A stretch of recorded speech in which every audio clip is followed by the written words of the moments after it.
it will be very interesting to see how the next 4 or 5 months go, because it's.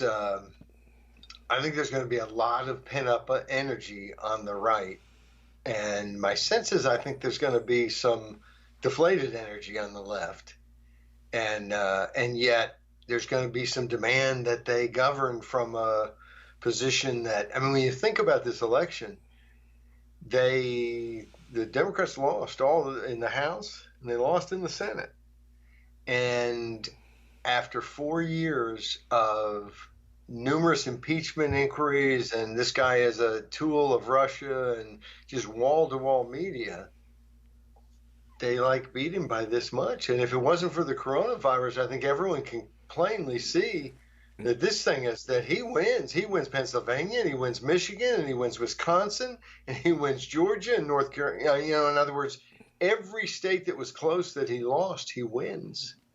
That's a huge landslide. Yeah, and well, that's the important takeaway, is that they have lost ground. So basically what the Democrats did, with the help of the coronavirus and the panics, and the media, well, of course, the media, that's like Democrats. But with those things together, they convinced enough people that Trump was worse than they are, but they convinced very, very few people that they aren't bad, and that other people, not Trump, are better in office than they are. So they, but they didn't lose control of the House, though, did they? No. But they didn't have a giant majority, right? And it will be smaller. And on certain things, they may not be able to get there, depending on what they are and how risk adverse, not how risk adverse, but how much congressmen, they're all risk adverse, how much they see it as taking a risk. In other words, Pelosi, if she's a smart floor manager, will not be putting bills up that she thinks 10% of her caucus is gonna go south on. But all of a sudden, the calculations she has about what can fly on the floor and what can't have been changed by this election. And does she withstand competition for her power? Is she apt to lose her seat as Speaker of the House? I don't think so. Because I think there's enough kind of power into the Democratic caucus already invested in members. I think there are people on the more moderate Democratic side scared to death about going, that if the progressives get a hold on them, that they'll lose their seat next time. I mean, you'd like to think that they think it would be disastrous for the country. They don't give a damn. But if it's disastrous for their seat, now we're talking some serious consequences. And so I do think that she probably will get reelected. I think it's also interesting. You mean resume her position and seat, right? Reelected as Speaker. Oh, okay, that's she's okay. Reelected to the Congress, but yeah. But the Democratic caucus will vote, and if they decide she's Speaker, then all the Democrats, which are the majority, will vote for her, and she wins. And there could always be some resistance. There was resistance 2 years ago, and she ended up, as people may not remember, but she ended up basically having to say she's okay with, serving 3 more terms as Speaker, and that there should be term limits. And, I'm sure she'll go south on that pledge whenever it suits her. But it is interesting to me, Democrats, if you poll term limits, Republicans, Independents, Democrats, they're all for it. Every demographic group, white, black, Hispanic, Asian, male, female, every other gender, every demographic group except politicians. So it's not like Democrats don't like term limits. They love term limits. Democratic politicians have always been on the other side, because when term limits got going and got, kind of reached the critical mass public-wise, Democrats had been in the Congress for 40 years, and Republicans used it effectively to boot them out of the majority. Of course, then Newt Gingrich and others didn't do what anything to help term limits. They did everything to undercut it because now that they were in power, who needs term limits? But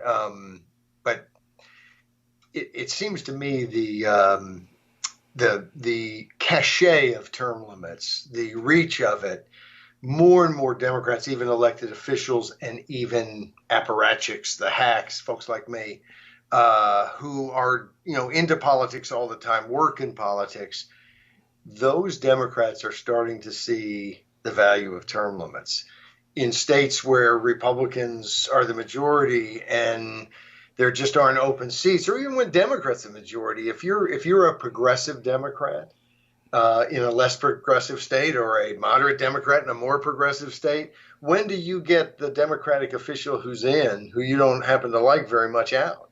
Well, then maybe never if you don't have term limits. But the squad got reelected to Congress. I think all of them, the 3 or 4, whatever we call the squad, AOC and company, and the evil Ilhan Omar. But I don't think AOC is exactly evil, but I think Ilhan Omar is evil. I don't know if evil is the right term, but boy, why do we still not know whether she married her brother or helped this other guy get into the country? Is there no investigation of people who do things that just seem like this violates all known laws? I mean, I don't know if people have read, and I've read numerous articles. They never, in the Star Tribune in Minneapolis did some investigation. They didn't really come up to the answers. Why? And what's being alleged is that she married her brother, which would be kind of against the law in the U.S., but that it might have been that she married him to help him get into the country. And there's been different things alleged. And I just don't know why. One, I don't know why it isn't kind of a big story, because it seems like if we know a congressman's, accused of all this kind of stuff, it'd be kind of a big story. And but somehow it's not. But also we can't get the answers. Well, why can't we get the answers? Couldn't someone say, well, wait a second, that's a crime. Gee, Mr. Investigator at the FBI or whatever appropriate, alphabetical group investigates. Why wouldn't there be an investigation? And let's get to the bottom of whether she committed some sort of immigration fraud or didn't. And if she didn't, let's clear her name. It's only fair. We're way beyond all that. I don't. What epoch of humanity are you living through? I don't think that. I just don't see it. I don't see it happening. Just like I don't really see any of the very credible, or very many of the very credible cases for mass voter fraud this time around, this week, in favor of Joe Biden sticking. The lack of down ballot votes in Georgia and Michigan and a number of other places for the Democratic senators, to me, this is almost a pure indicator of corruption. But it's hard to prove, right? I mean, you can say that, but what I have is a theory. But it could be something else. And in the wake of something else, then they're going to yammer, and people are going to take sides partisan-wise, and that ends it. Because it never ends.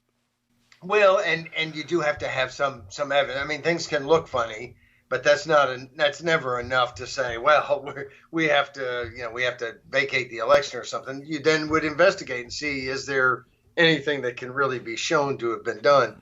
Georgia, it's out of just specific precincts.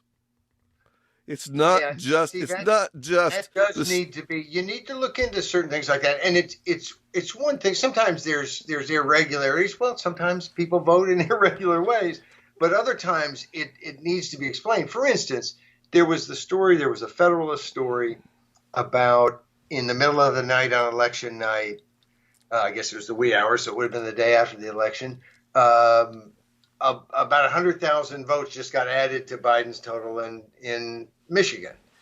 Now, you can imagine that was just, we made an arithmetic error, we fixed it, whatever. Who knows what it was? That could be totally innocent. In fact, I suspect it was. I suspect there is an explanation. But let's find out what it is. And it seems like our media, again, is always so quick to want to tell us what's okay to ask or not ask, or just give us the facts. If someone comes up with some cockamamie conspiracy theory, just give us the facts on it. And if there are none, we know what to do with conspiracy theories where there's no evidence whatsoever that it's true, and let people make their decisions. So I also heard right before we started taping that there was a glitch in the software of one of the counties in Michigan. I don't know if you've heard this yet. And there was like a 6,000 Republican votes that were put over to the Democrat. And I don't know if they have straight ticket voting in Maine. Most places are in Michigan. Most places don't. So I'm wondering when they say 6,000 Republican votes to Democrat, is that at every office or what have you? But that's what I heard on the television news. And it's interesting because they then pointed out that 47 counties in Michigan use the software. So it seems to me you're almost honor bound now to do an investigation of, do a recount in those 47 counties. So No, as you know, I don't believe any electronic voting system. I don't believe we have any reason to believe any electronic voting systems. I don't believe they should exist. I believe that we're chumps for believing it, for doing it. We succeeded for hundreds of years without having to have. And it doesn't seem like elections have been run any smoother since we have them. No. Although it does, I've heard people say there's nothing that prevents us from having electronic voting machines and a verifiable paper record, that we can feel like can be checked. And I don't know all the ins and outs of that. Maybe they were just, blowing smoke. But it sure seems to me that having machines of greater technology ought not to stop us from having the same transparency and comfortable, accountability that we had in the past. Well, we're a few minutes into this conversation this week, and we haven't introduced ourselves. We haven't introduced the show. We haven't introduced what you do for a living. I mean, who knows what people out there are thinking? This is This Week in Common Sense. I'm going to run shut the door before someone yells up the stairs at me. So hold okay, and give me a chance to let you go out of the room and me to say, this is This Week in Common Sense. The person you're not looking at on the screen right there. Oh, he's coming back on screen. There he is. That's Paul Jacob. He has a piece coming out in Newsmax here pretty quick on term limits. In December. And this is commonsense.org is where you write 5 days a week. You write a column. And we're going to talk about each one of those columns, I guess. And this is for the first full week of November in 2020, which is a big week in the year. We've had coronavirus and now we have an election.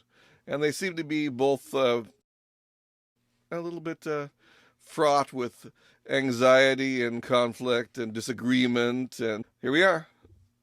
Yeah, one thing I wonder, and it's just wonderment, but I wonder how coronavirus will be covered in the next months, next few weeks, and especially after January 20th or 21st, whatever the day is that Biden will be inaugurated. And it certainly looks like Biden is the winner. That he's gonna push over to take away the majorities and gain the majority in Pennsylvania. Looks like in Georgia, which is a little more surprising. Not so surprising in Pennsylvania, but that in the end he'll Biden will clearly not just get to 270 to 268. It looked for a while. I had gone through the states. They have these things online where you can pick the different states. And the night before the election, I went through and picked what I thought would happen. I actually gave Biden Arizona, and I thought Trump would win Pennsylvania, but I did not think he would win Wisconsin or Michigan. In fact, I didn't think they'd be as close as they were in both those states. But I also thought the 2nd District in Nebraska, where they have the one congressional district, or all their congressional districts like Maine, can go the other way. If their district votes for Biden, which the 2nd District of Nebraska did, then Biden gets one of the 5 electoral votes in Nebraska, just like Trump got one of the 4 in Maine by winning the 2nd congressional district there. I predicted that Trump would win both of those and that it would end up being a 269 to 269 tie, which would then go to the House of Representatives, which then, even though Democrats control the chamber, they vote by state. and Republicans control more state majorities in the Congress. So likely would have gone to Trump. But then when I saw that district in Nebraska went for Biden, and with Biden winning Arizona and the way it was shaking up, I was thinking this could be 270 to 268. Doesn't look like it'll be that way, but an incredibly, incredibly close election. And I'm sure a lot of people, people can say what it means exactly. I think there's a couple of things, and we're kind of talking about Monday's piece because I talked about the next election. And the next election is almost always, kind of jumping off from the last election. And I think what we've seen, this election certainly was a jump off from 2016. Since 2016, that election has been prosecuted, so to speak, for 4 years. I think it's whatever you think of Donald Trump. And I think both positive and negative things about him. And I suspect most people do. But whatever you think, I think it's fair to say he has taken more incoming flack from the media. And look, you can argue it's all deserved or none deserved. I'm just saying he's taken more incoming flack from the media than any person in world history. And I don't mean just going backwards. I mean going forward. All of history. No one will ever take as much incoming flack. And yet, the needle barely moved. I mean, if you look at it, it was the tiniest difference in Pennsylvania and Michigan and Wisconsin. And of course, you didn't need all of those. The tiniest difference in Georgia, Pennsylvania, Nevada, or Arizona. I mean, you picked your states, and Trump wins. And so, to me, I think it sends a signal that the media does not have the sort of power we all kind of recognize it's awesome power. It's awesome power. And of course, the media is a zillion different people and so on. So it's not as if it's just press the button and all the power of the media, sails forth. But as an institution, as the fourth estate, it is incredibly powerful and yet not powerful enough to change the minds of people. In other words, an awful lot of Americans, myself, yourself, I suspect almost everybody listening to this, if you're at all a media junkie, like I sort of am, less so than I used to be, through sheer punishment, and you have to kind of look at it and say, wow, it doesn't, you would think that Trump was going to lose big. And it wasn't just the polls, because I think the polls do have some impact on how people think.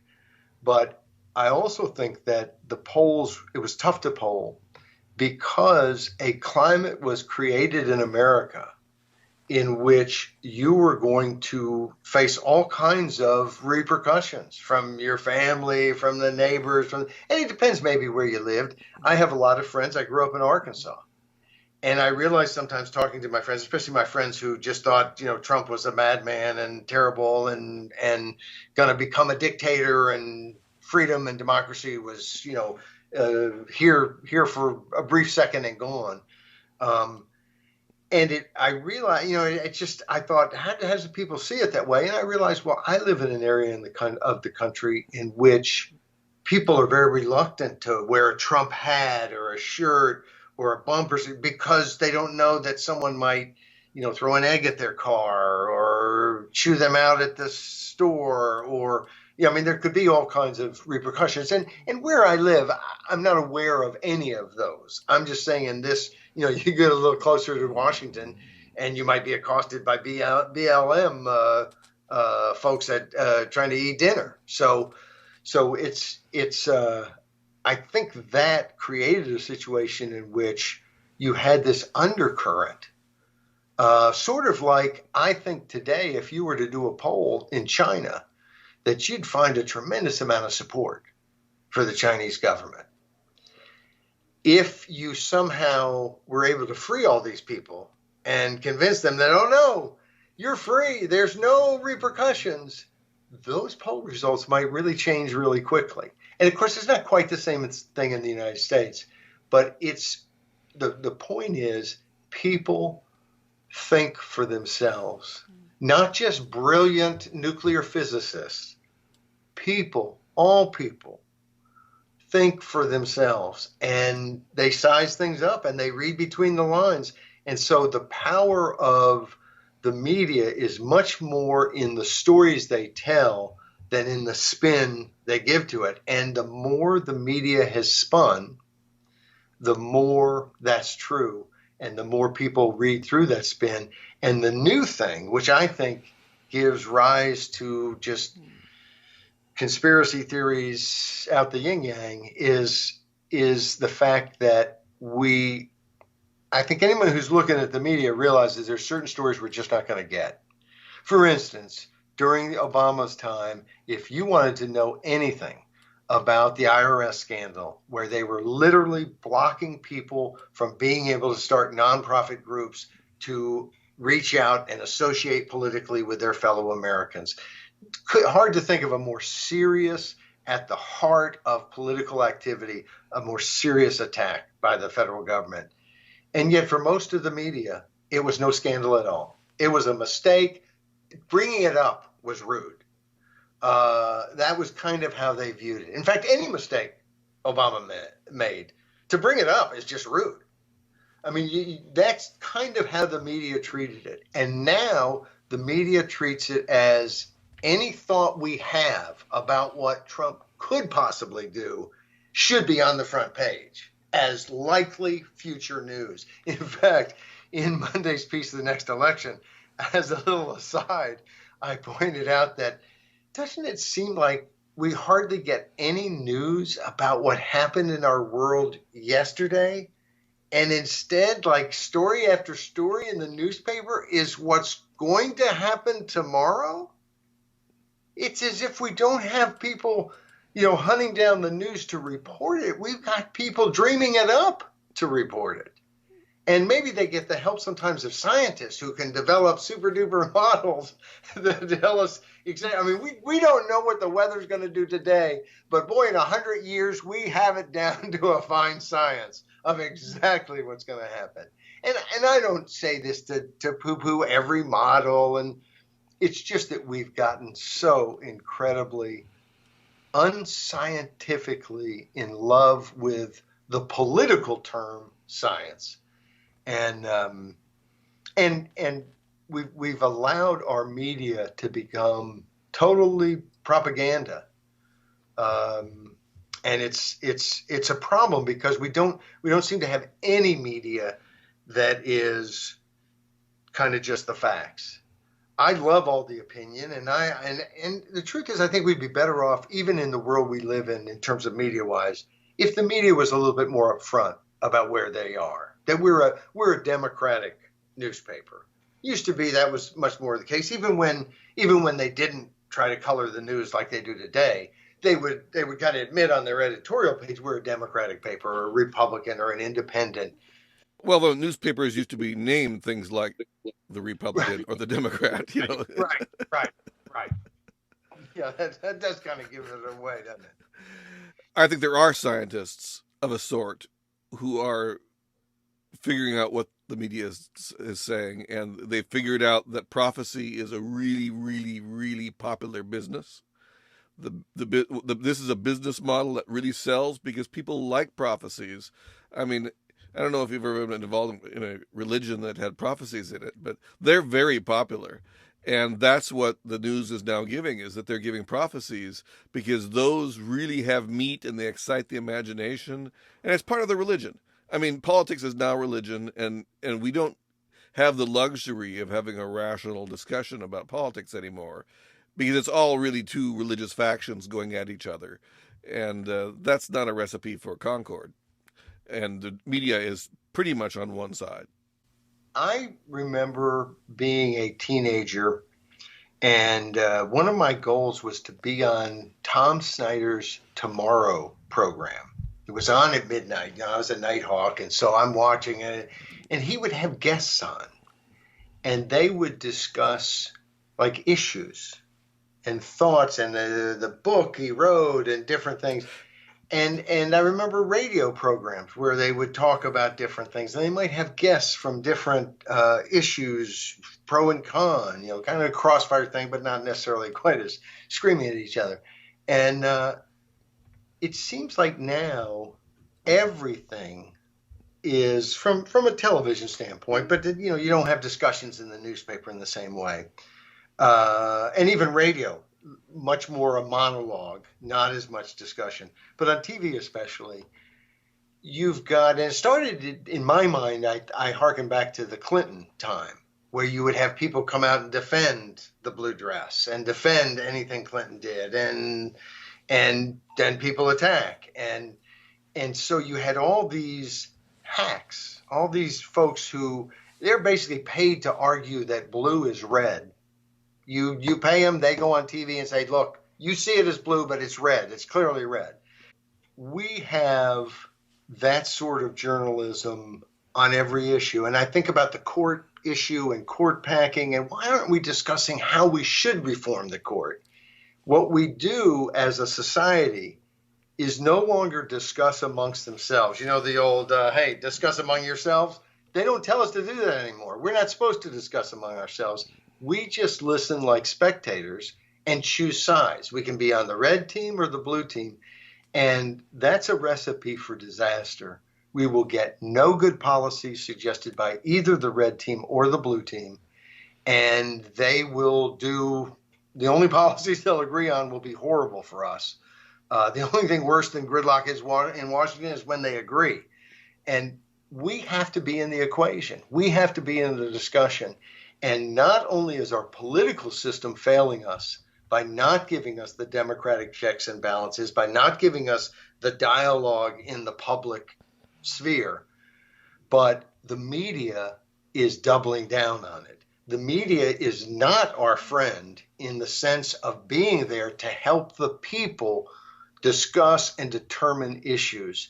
They think they're experts like everyone else. We live in a society in which all our teachers are experts, or everybody's an expert. We just do what all the experts say.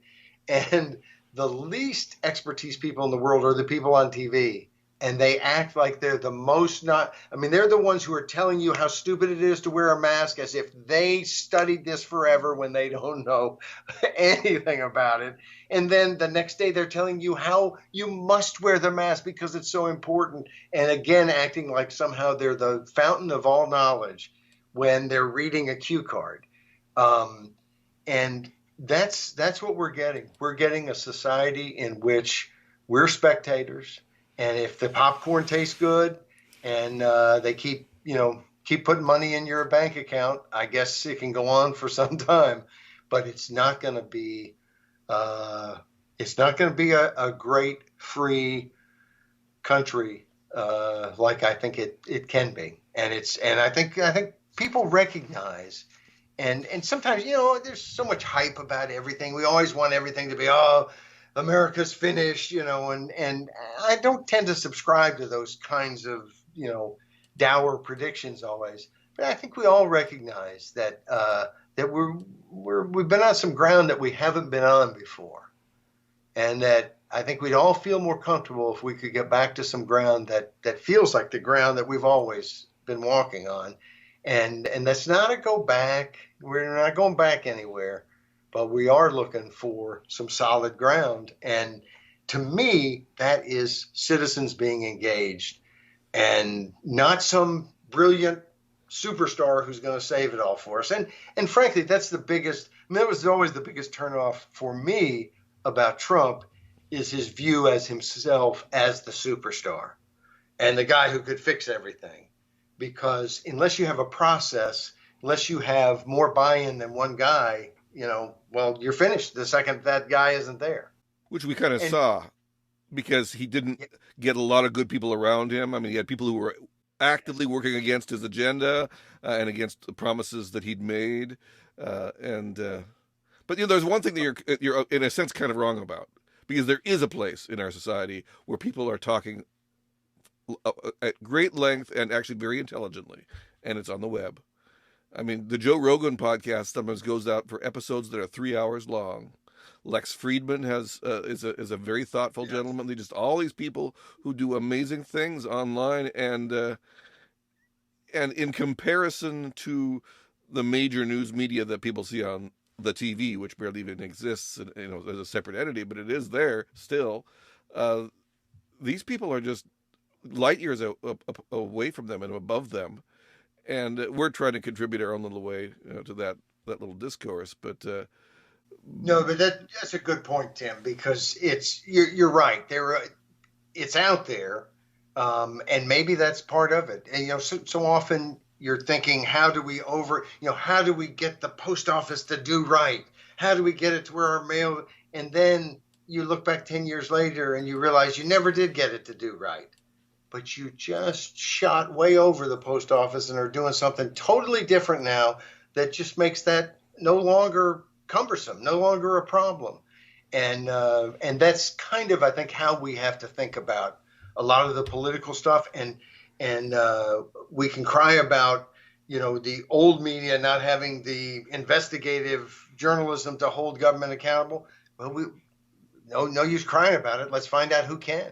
And oftentimes, what we're finding is that a small group of people, an incredibly small group of people, can do big things with a publication now.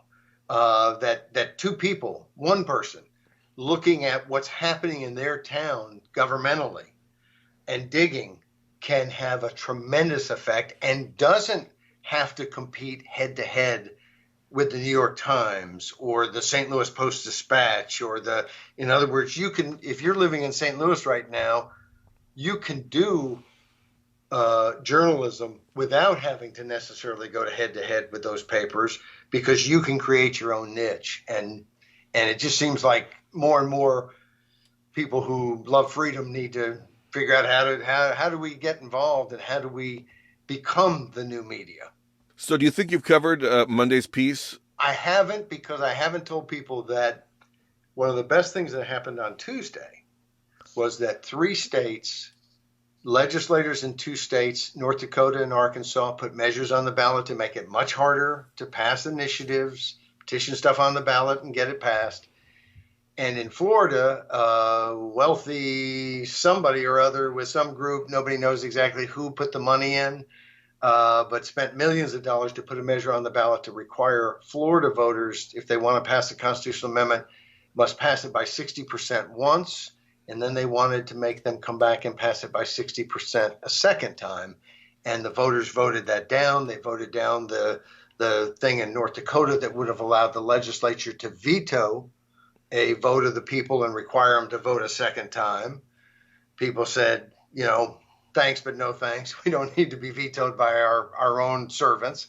And in Arkansas, basically, they were just looking at new ways to make it tougher, change the deadline, move it back, give people less time, make it more onerous. And voters voted that down, too. So Citizens in Charge, group I work with and head up, was involved in those 3 states and feel pretty good that voters were able to stop much better funded efforts to try to take away our ability to check government. And so often we talk about what's happening at the national level, and obviously it's pretty important. But so much of what I think we're able to do to impact what's happening nationally is not to sit as spectators. It's important for us to witness it and to think about it and to discuss it and to figure out, responses to it.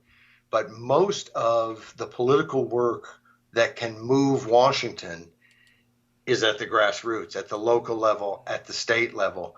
What we did in the 90s with term limits had more impact on Republicans taking the majority from Democrats after 40 years than anything we could have done walking around the halls of Congress, whispering in politicians' ears. And I think that's true on all kinds of issues. Look at what's happened with marijuana, especially. But Oregon passed a measure to make it to where you don't go to jail for hard drugs. You have a kind of a deferment program where you can get help. And And, there's been all kinds of change on that. It wouldn't have, I don't think anything would have happened on marijuana legalization and other drug issues if we didn't have the initiative and if people weren't able to take those issues directly to the voters, because politicians have this tendency to worry about themselves first. We all actually have that tendency, just for the record. But they're an open book about it. And of course, they're worried about who's gonna hurt me. If I vote to legalize drugs, well, I'm going to have the people who their son, died from some overdose. They're going to be mad at me. And who's going to vote against me because I'm anti-drug? And so they've calculated that that's the better position for them politically, not because it's where the majority lies, but it's where the least political risk to them, because they're not worried about the guy who might be mad at them. They're worried about the guy who might be mad at them and do something about it and help somebody run against them and defeat them.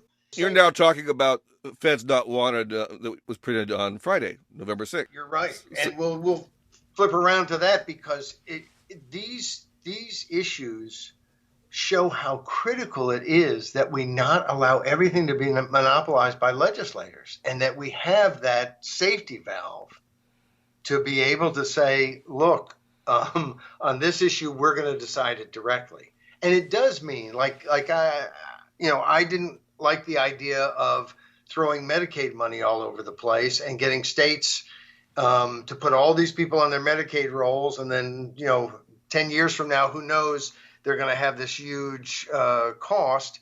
And I think government ought to be letting people do more for themselves, not paying everybody's way for everything. But if you have the initiative, in several states, people came up who wanted to spread that Medicaid. It was popular. They put it on the ballot. They passed it. Now, I could look at that like I think some Republican political people do and say, well, we need to get rid of the initiative process so that we can just control everything in the legislature. Well, that's kind of short-sighted, because you're going to get voted out of office eventually, hopefully, if your basic goal is to stop the people from getting what they want. The proper response would be to try to educate people that, no, that's not what we want, instead of blowing up the process. But again and again, and when Democrats control the legislatures and people do conservative measures through the initiative, the first reaction is, let's blow up the process so they can't do what we don't want them to do. And when Republicans control the legislature, that's their first thought when more liberal measures pass. We have to have this process to keep politicians in check. If issues pass that I don't like, that's the cost of having a process that isn't totally controlled. I mean, we might all like to have a benign, dictatorship where we're the benign dictator. That's not, I think, very plausible.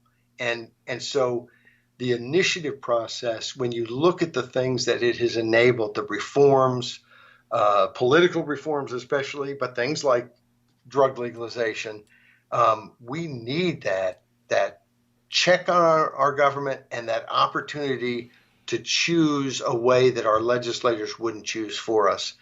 And one of the things we point out in this piece, Feds Not Wanted, is that it's not just about legalization being, something that people want more freedom. They do.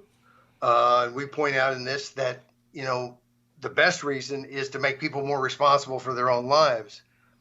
But the other aspect of this is that it is federalism being played in a way that the grassroots is saying to the federal government, no. It's nullification. As you pointed out when we were talking about it last week, it's nullification. It's not nullification on racial issues or something else. And it's not nullification because some politician said, no, we're not going to go along.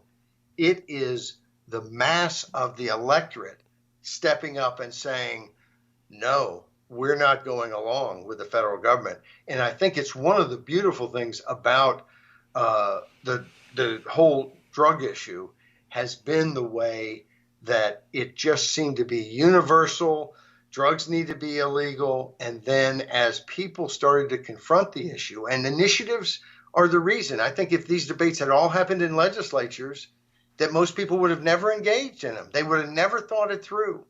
And I'd love to think that every American is just a libertarian free spirit who says, hey, if you want to put that in your body, that's your right. But that's not what happened. It was people deciding for all kinds of different reasons that the best thing for their neighbors, for their society, was to have drugs legalized. And now it's not just medical marijuana, it's legalizing marijuana, and it is decriminalizing hard drugs, and they're legalizing psilocybin mushrooms. And I think people have learned. And that's the democratic process, or one aspect of the democratic process, that if we are always spectators, screaming for the blue team or the red team, and never engaged in the process ourselves, we don't grow as people. We don't think, we don't get to a new place. We're so busy arguing about little petty personality things, and being upset because of the way somebody said something, or and we miss the whole policy debates, and the policies are what governments are. And so anyway, it's interesting to see after this election, and maybe we should jump into the other piece, the best indicator, because after an election like this, I think there are a lot of things that can be said nationally about the impact of the media, about the fact that all the attacks on Trump, and yet he seemed to be right where he was before. Nothing changed in terms of, nobody's mind seemed to be changed hardly in the country.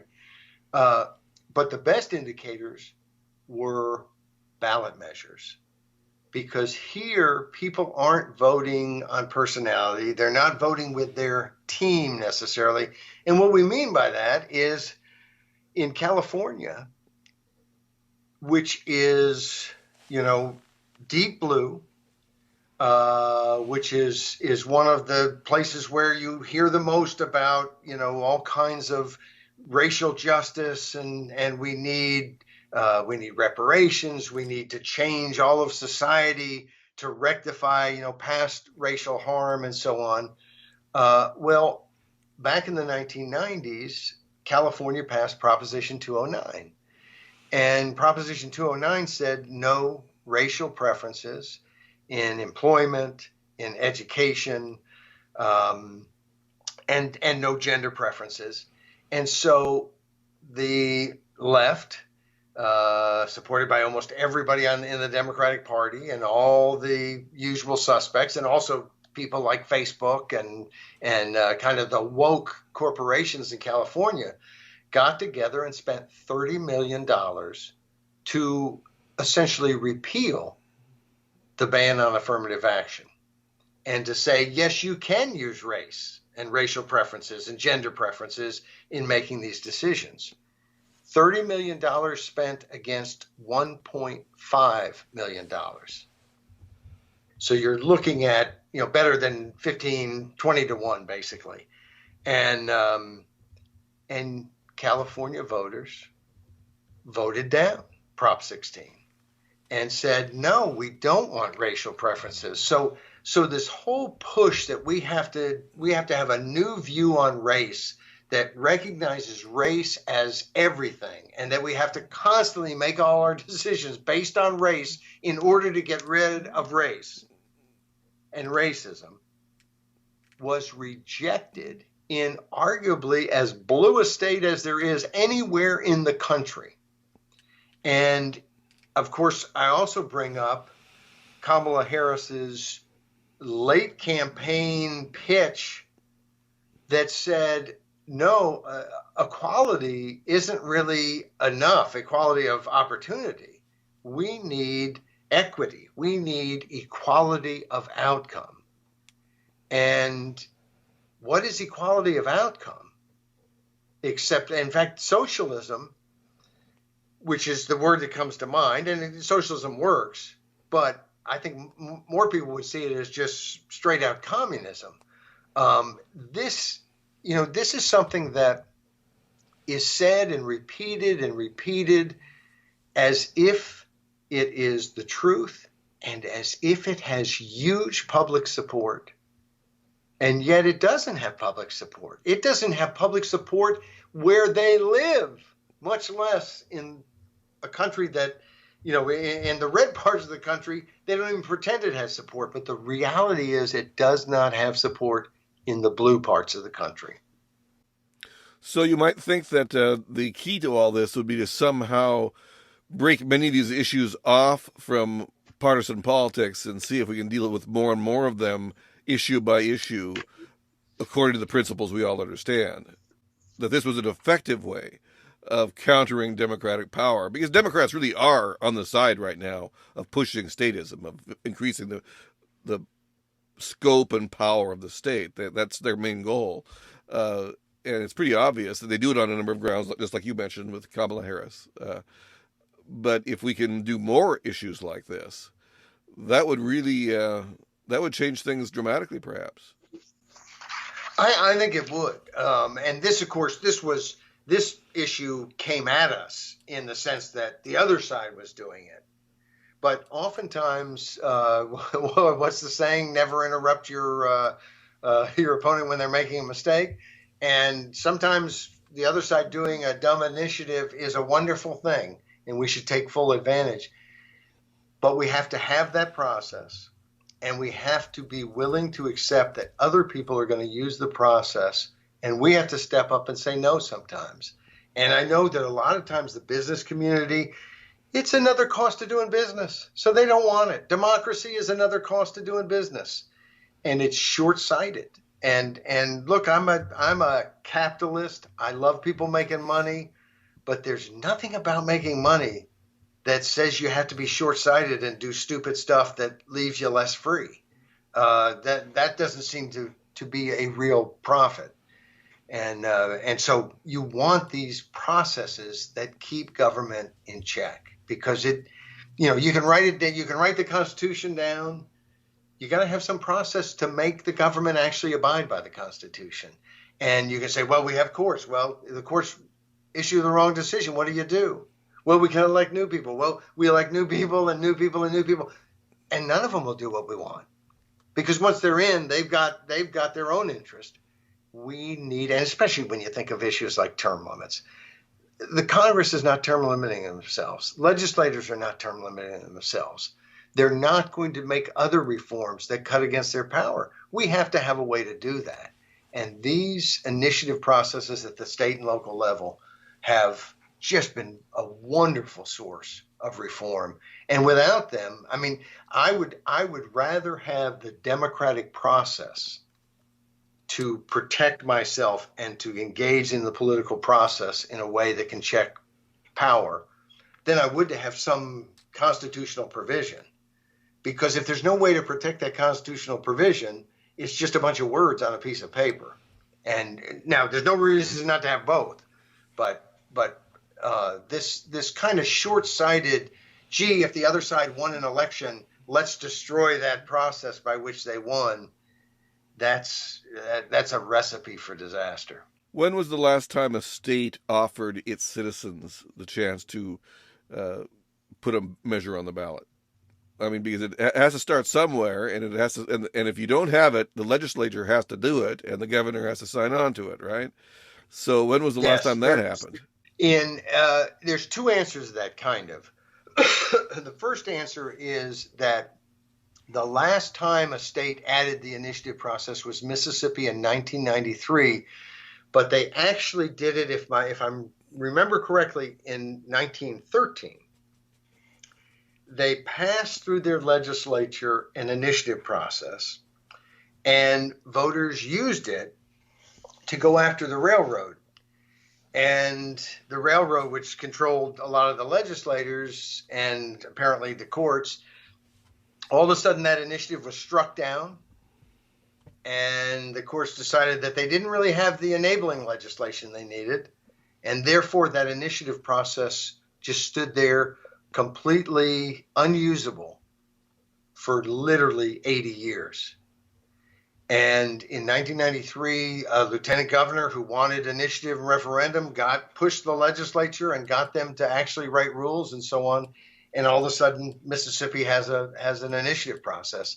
The initiative process that came before that was in the 1970s in a push for sunshine laws and campaign reform.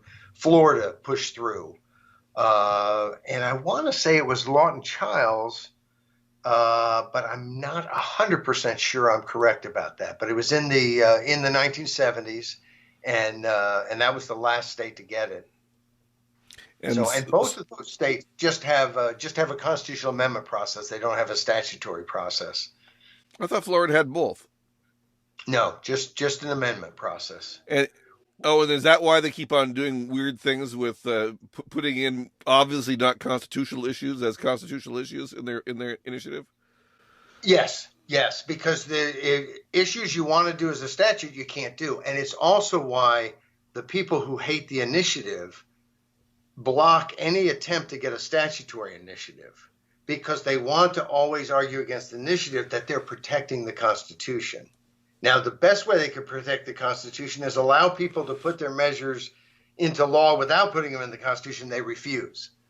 But I also am of the belief that certain measures seem more the right stuff for constitutions, and others really should be statute. But constitutions are there for one reason. They're a way for the people to mandate what government's going to do. It's law above the legislature. So the legislature can't touch that law without first coming to us. That's really the purpose of a constitution, is to put law above the legislature.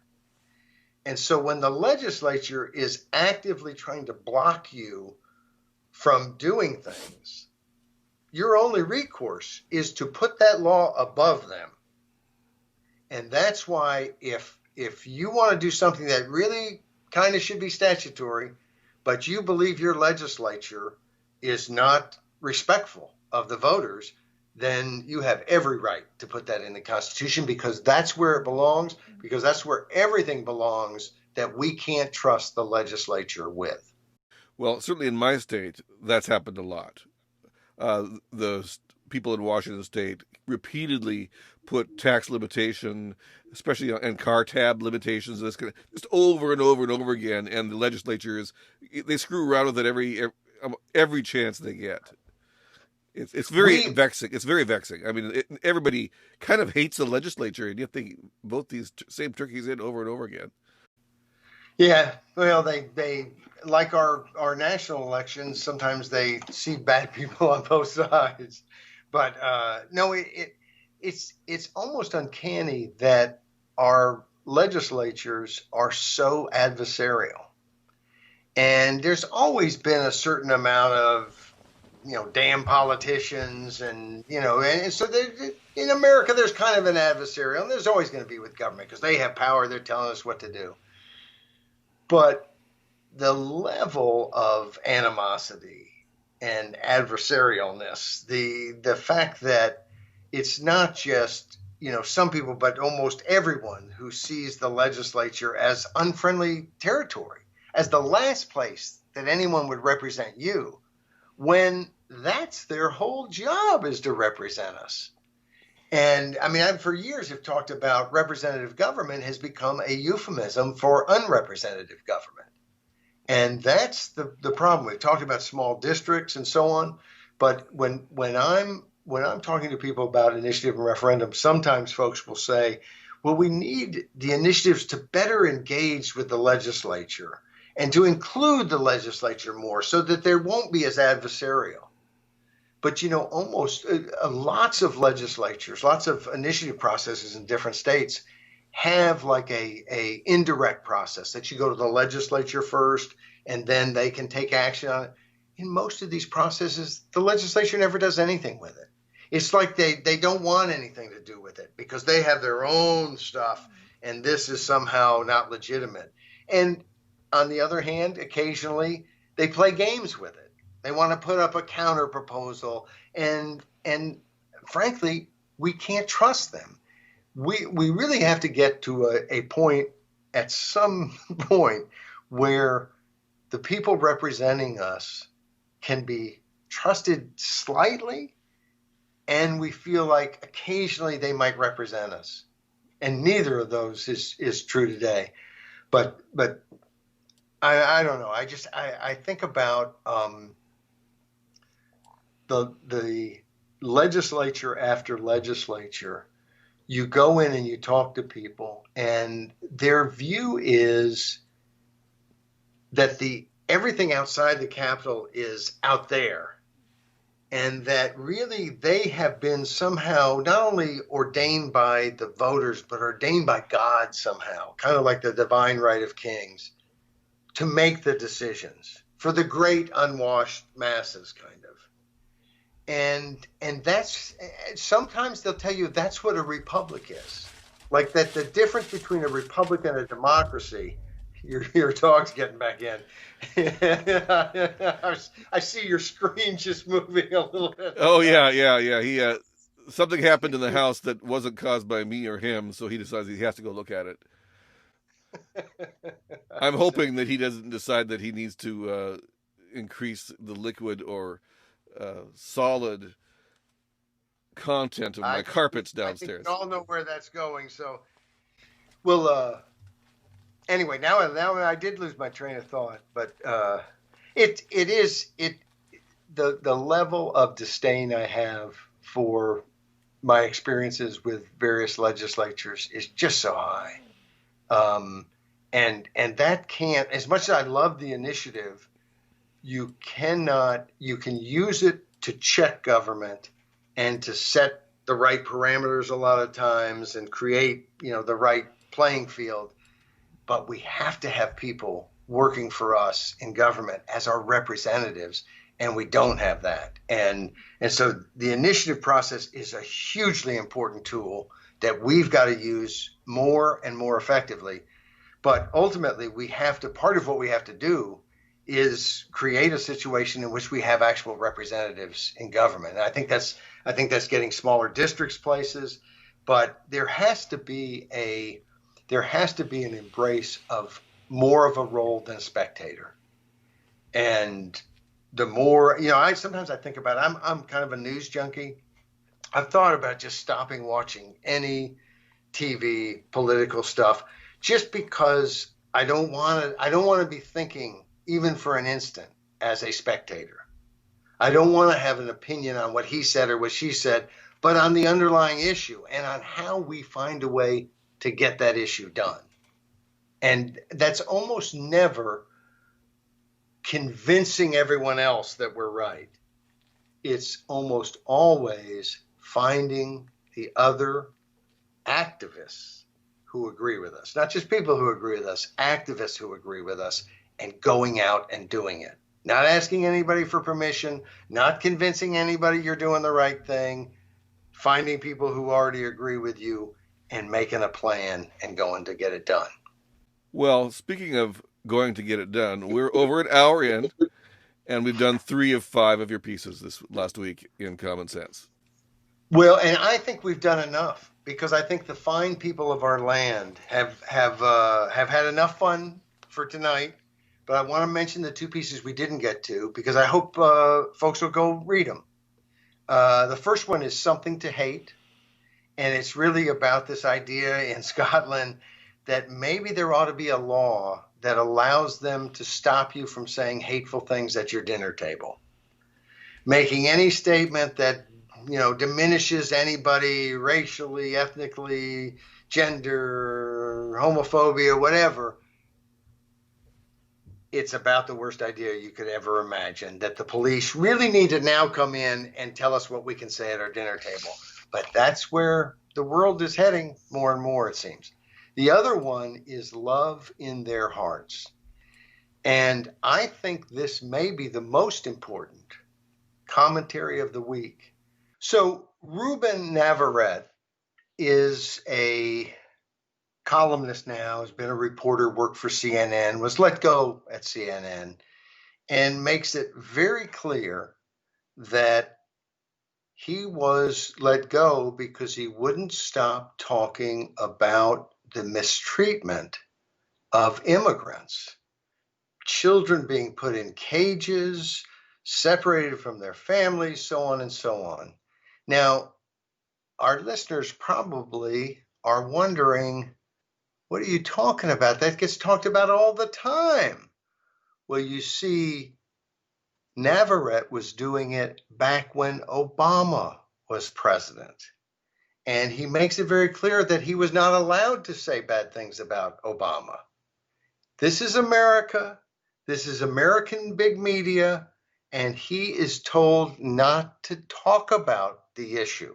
The same issue that has been talked about nonstop for the last 4 years, he was told not to talk about because it's not the issue that's important. Apparently, it's not so bad for kids to be separated or put in cages. It just depends on who does it, a Republican or a Democrat. That is sick.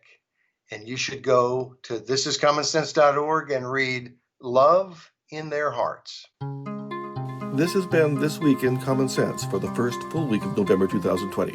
My name is Timothy Virkola. You've just been listening to Paul Jacob and me talk about the big stories that have appeared this week on thisiscommonsense.org. You should go there. That's all you really need to know. We're done.